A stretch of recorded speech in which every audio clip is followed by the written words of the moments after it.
SDV news కి స్వాగతం. ముందుగా ఈనాటి ముఖ్య అంశాలు. ఎయిడ్స్ రహిత సమాజానికి ప్రతి ఒక్కరూ కృషి చేయాలని పిలుపునిచ్చిన డిఆర్ఓ వి శ్రీనివాసరావు. పూర్తి స్థాయిలో రూపుమాపడానికి అందరూ భాగస్వామ్యులు కావాలని పిలుపు. ఆంధ్రప్రదేశ్ లో హింస చెలరేగడానికి చంద్రబాబు పురంధరేశ్వరుల కుట్రలే ప్రధాన కారణమని మండిపడ్డ జలవనరుల శాఖ మంత్రి అంబటి రాంబాబు. టీడీపీ నేతలపై విరుచుకుపడ్డ ఏపీ మంత్రి పెద్దిరెడ్డి రామచంద్రారెడ్డి. టీడీపీ నేతలు నోరు అదుపులో పెట్టుకుని మాట్లాడాలని హెచ్చరిక. విజయవాడలో విస్తృతంగా వాహనాల తనిఖీలు నిర్వహించిన పోలీసులు. గుణదల, మాచవరం, సత్యనారాయణపురం వన్ టౌన్ ప్రాంతాల్లో వాహనాల తనిఖీలు. ధృవీకరణ పత్రాలు లేని వాహనాలపై కేసులు నమోదు.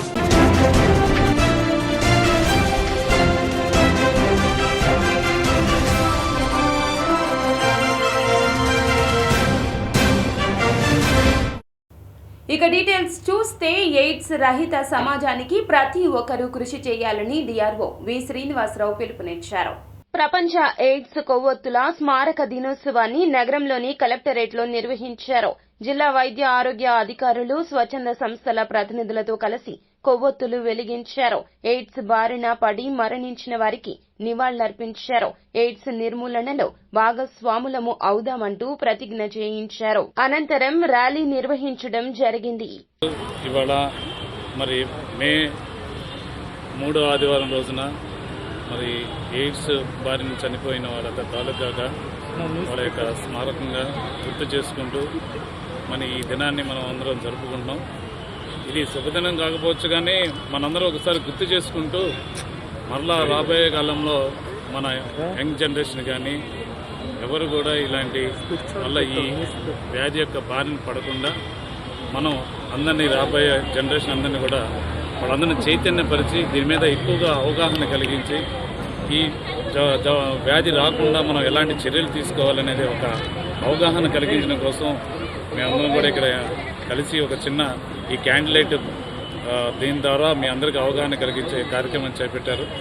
మరి ప్రజలు దయచేసి దీనిలో ఒక మంచి దీన్ని తీసుకొని అది చనిపోయిన వాళ్ళని మనం గుర్తు చేసుకుంటూ మనందరం కూడా రాబోయే జనరేషన్ కూడా ఏ రకమైన ఇలాంటి ఇబ్బందికరమైన వ్యాధిని ఎవరికి సోకకుండా చూసుకునే బాధ్యత ప్రతి పౌరుడి మీద ఉందని మరి ఒకసారి గుర్తు చేసుకుంటూ మీ అందరికీ మరలా దీని మీద ప్రతి ఒక్కళ్ళు చైతన్యమయ్యి మనం రాబోయే కాలం జనరేషన్లో భారతదేశంలో మన పోలియోని ఎలా నివారించుకున్నామో అలాగే మనం కూడా ఇలాంటి ఈ ఎయిడ్స్ ఏదైనా బారిన పడకుండా చూసుకోవాల్సిన బాధ్యత మన అందరిపై ఉందని ఒకసారి గుర్తు చేసుకుంటూ, ఏపీలో హింసకు చంద్రబాబు పురంధరేశ్వరుల కుట్రలే కారణమని మంత్రి అంబటి వెల్లడించారు. సత్తెనపల్లిలోని వైసీపీ కార్యాలయంలో ఆయన మాట్లాడుతూ, టీడీపీ ఓడిపోతుంది అని తెలిసినప్పుడు చంద్రబాబు రాక్షస అవతారం ఎత్తుతారని విమర్శించారు. ఎన్నికలకు ముందు ఐపీఎస్ల మార్పు చేర్పులకు పురంధరేశ్వరితో చంద్రబాబు లేఖ రాయించారన్నారు. అధికారులను మార్చిన చోటే హింస చెలరేగడంలో ఆంతర్యం ఏమిటంటూ ప్రశ్నించారు. ఎన్నికల కమిషన్ అపాయింట్ చేసిన వారే సస్పెండ్ అవడం చరిత్రలో ఎరుగని విడ్డూరమన్నారు. ఈవీఎంలను పగలగొట్టాలనేటువంటి ఉద్దేశంతో దాడులు కూడా జరిగాయి.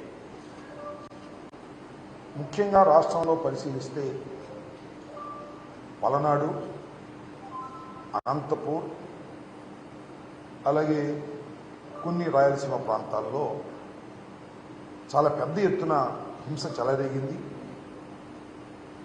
కొన్ని సందర్భాల్లో పోలీసులు కంట్రోల్ చేయలేక చేతులు ఎత్తేసినటువంటి సందర్భం కూడా కనిపిస్తుంది. ముఖ్యంగా అనంతపూర్లో కానీ, పర్టికులర్గా పల్నాడులో. పలనాడు జిల్లాలో ఉన్న ఎస్పీని, అనంతపూర్లో ఉన్న ఎస్పీని ఎన్నికలకు ముందు ఎన్నికల కమిషన్ మార్చారు. ఇంకా పలు చోట్ల కూడా ఐపీఎస్ అధికారులను మార్చారు. దేనికోసం మార్చారు అంటే, పురంధరేశ్వరి గారు భారతీయ జనతా పార్టీ రాష్ట్ర శాఖ అధ్యక్షురాలు, చంద్రబాబు నాయుడు గారి వదిన గారు, చంద్రబాబు నాయుడు గారితో కలిసి, అంటే వీళ్ళు కలిసే ఉన్నారనుకోండి, ఎందుకంటే భారతీయ జనతా పార్టీ, తెలుగుదేశం, జనసేన కలిసి కూటమిగా వచ్చారు. పల్నాడు తీసుకున్నాం. పల్నాడులో నేను this is the third time I'm going to contest. మూడోసారి నేను పోటీ చేయబోతున్నాను. గత 2 ఎన్నికల అనుభవం నాకుంది. ఏ రోజుని కూడా ఇంత పెద్ద ఎత్తున హింస జరిగినటువంటి సందర్భం లేదు. మొన్న ఎన్నికల్లోనే భారీ ఎత్తున హింస జరిగింది. ఎందుకు జరిగింది? కారణం ఏంటి? కొత్తగా ఎస్పీ వచ్చారు.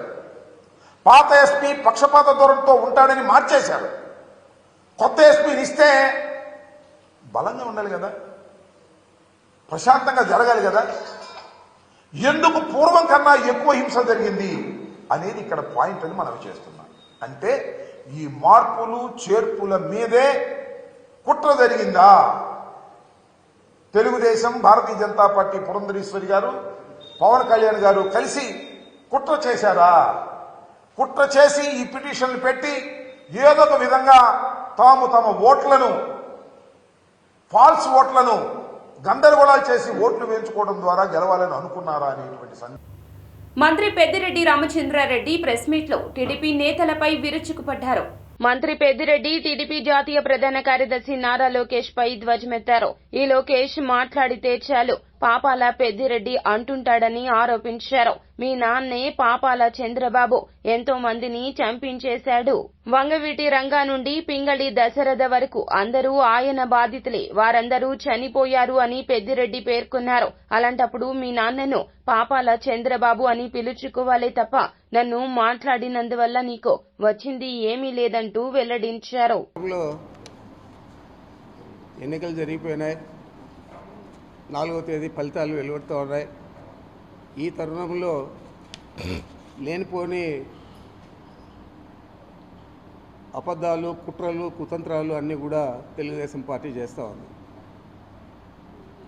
మొన్నటి రోజేమో ఆయన ట్విట్టర్లో ఆయన సొంత ఖాతాలో పెట్టాడు లోకేష్ బాబు.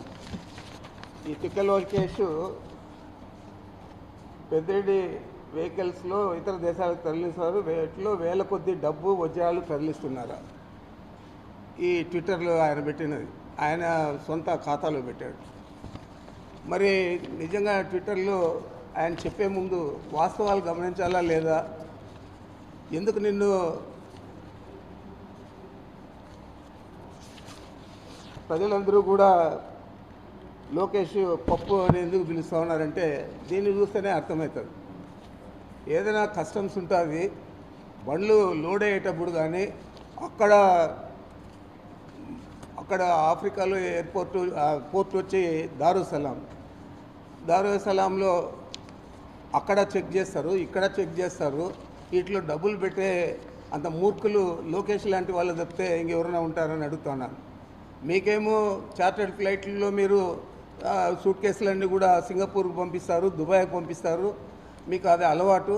అంచేత మా మీద కూడా అక్యూజ్ చేస్తూ ఇలాంటి మాటలు మాట్లాడడం అనేది చాలా బుద్ధి తక్కువ మాటలు ఇవి. నీ పప్పుకు అని ఎందుకు పేరు పెట్టారంటే ఇదే నువ్వు తిక్క లోకేష్ కాబట్టి పప్పు అని పేరు పెట్టారు. విజయవాడలో పోలీసులు విస్తృతంగా వాహనాలు తనిఖీ చేశారు. ఉదయం గుణదల, మాచవరం, సత్యనారాయణపురం, 1 టౌన్ ప్రాంతాల్లో వాహనాల తనిఖీలు నిర్వహించి ధృవీకరణ పత్రాలు లేని వాహనాలపై కేసులు నమోదు చేశారు. రవాణా శాఖ నిబంధనలు ఉల్లంఘించిన వారిపై కేసులు నమోదు చేయడంతో పాటుగా జరిమానాలు విధించారు. అలాగే ఎటువంటి రికార్డులు లేని వాహనాలు సీజ్ చేసినట్లు పోలీసులు తెలిపారు. ఇంద్రకీలాద్రిపై కొలువైన కనకదుర్గమ్మవారి సన్నిధిలో భక్తుల రద్దీ కొనసాగుతోంది.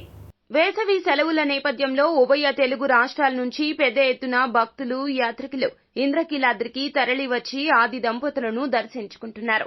రద్దీ నేపథ్యంలో భక్తులకు ఎటువంటి ఇబ్బంది కలగకుండా ఆలయ అధికారులు ఏర్పాట్లు చేశారు. మరోవైపున శ్రీ దుర్గామల్లేశ్వర స్వామివార్లకు నిర్వహించిన పలు ఆర్జిత సేవల్లో ఉభయ దాతలు విశేషంగా పాల్గొన్నారు.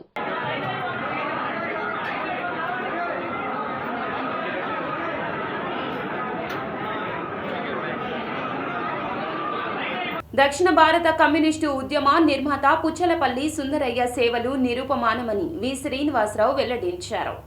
విజయవాడ కృష్ణలంక భ్రమరాంబపురంలో పునర్నిర్మాణం జరిగిన మానికొండ సుబ్బారావు గ్రంథాలయాన్ని వి శ్రీనివాసరావు, తుర్లపాటి రామయ్య సాంస్కృతిక కళా వేదికను విజయవాడ నగరపాలక సంస్థ స్థాయి సంఘం మాజీ చైర్మన్ చిగురుపాటి బాబురావు ప్రారంభించారు. ముందుగా సుందరయ్య చిత్రపటానికి మాజీ కార్పొరేటర్ దోనేపూడి కాశీనాథ్ పూలమాల వేసి ఘనంగా నివాళులర్పించారు. ఈ సందర్భంగా మానికొండ సుబ్బారావు గ్రంథాలయ కమిటీ కన్వీనర్ బత్తుల చిన్నారావు అధ్యక్షతన జరిగిన సభలో ఆయన మాట్లాడారు. ఆసియా ఖండం మీద చైనా యొక్క పలుకుబడిని దెబ్బతీసి అమెరికా ఆధిపత్యాన్ని పునఃస్థాపించడం కోసం ఆ పని వాళ్ళు చేస్తున్నారు.